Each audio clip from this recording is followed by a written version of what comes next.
Ever wondered if you walk in alignment?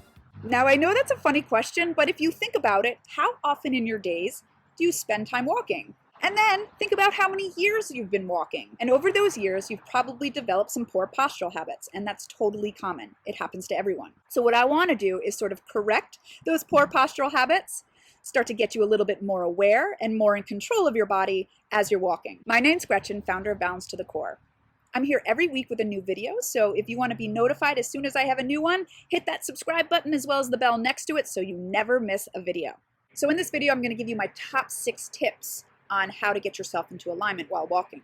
This video, I'm going to be leisurely walking, but if you use these tips in your power walking, you will find your power walking becomes so much stronger. Now, our body naturally knows how to walk, so I don't want to force anything. I don't want you to take these tips and force yourself into position. I want it to happen naturally. So just over time, just be aware of what's going on in your body and make it come naturally. But the more that you're aware, the more that you're gonna get your body feeling good. And that's ultimately what I want. I want you feeling good. And most of the time when we are feeling pain or getting injured, it's due to poor postural habits. So let's get those habits being good and helping us. So let's get started. When walking, your goal is to remain weightless, where you barely hear your feet when you take your stride. A fabulous instructor, Brooke Seiler, gave me this imagery.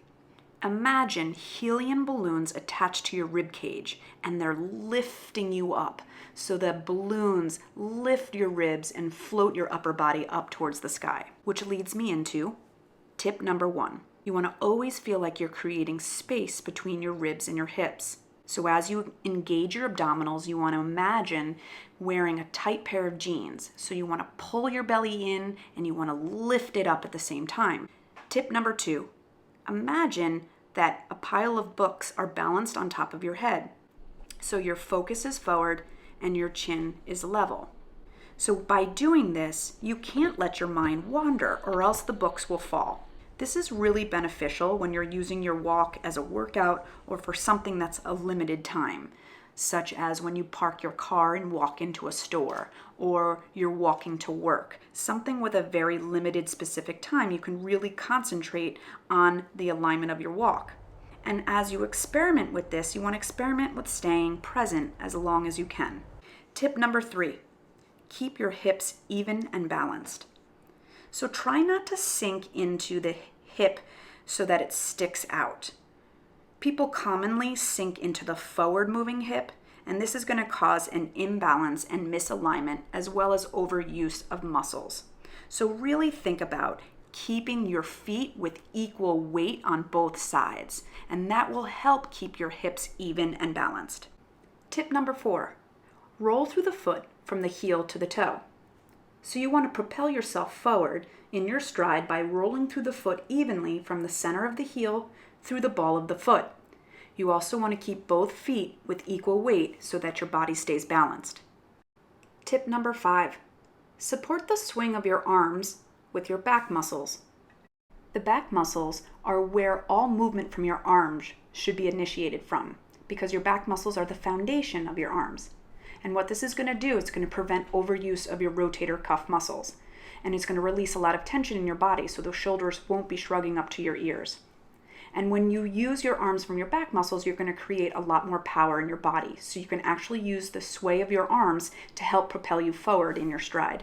And finally, tip number 6, keep your box square. Your box consists of your torso, and that's from shoulder to shoulder and hip to hip, and it makes the lines of a box. And you want to keep this box square at all times. So really look out for rotations, especially in the rib cage and the hips when you walk. You don't want to overly turn them because that's going to cause overuse and strain over time.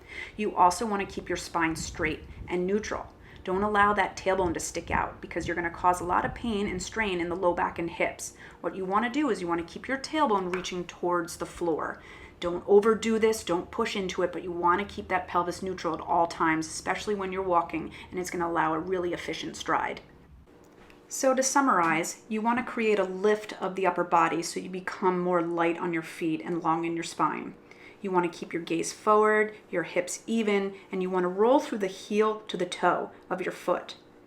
Use your back muscles to power your arms and keep your shoulders down. And try not to rotate your ribs and hips when you walk, keeping your box square. And always, always, always keep your abs engaged by pulling them in and up. If anything, always move from your powerhouse. By doing this, you're going to feel fabulous. You're going to feel stronger and more energized when you walk. So if you like this video, please give it a like, share it with friends, and be sure to subscribe to this channel. Also, if you'd like weekly tips, come sign up for my email list. I give lots of goodies to everybody on my list.